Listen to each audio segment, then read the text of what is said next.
A budget is a moral document for a family, for a city, for a state, for a church, for a nation. It reveals our priorities and our choices. Who's important, who's not, what's not.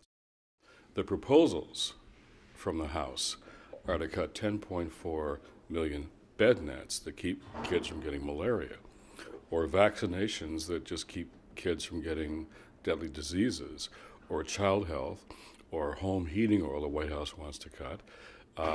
We're not cutting any weapons system.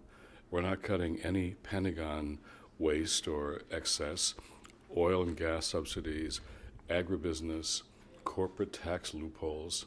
This is a bit backwards. Who's going to share the burden or bear the burden? Apparently the most vulnerable. That's just wrong.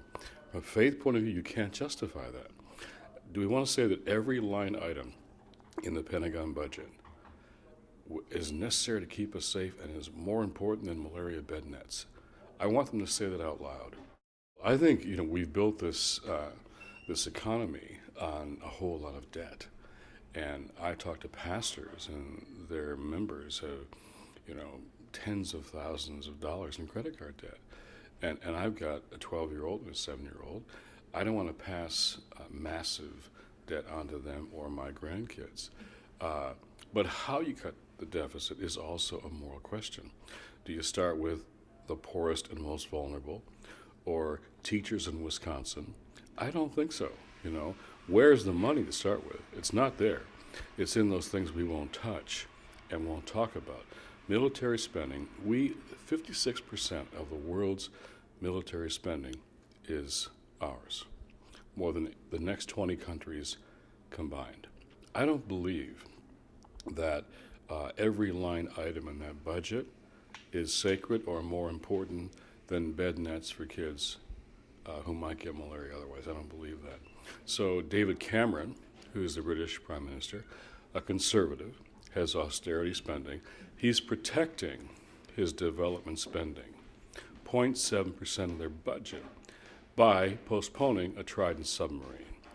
That's a good choice. It's a biblical choice. It's called beating swords into plowshares. This budget reverses that biblical logic, these proposals. We would beat more plowshares into more swords. They want to increase the military budget. This is the wrong way of thinking. And so we're not politicians, we're not Democrats or Republicans. We're going to hold both sides accountable to defending vulnerable people and leaving whole areas of the budget untouched. You can't do that.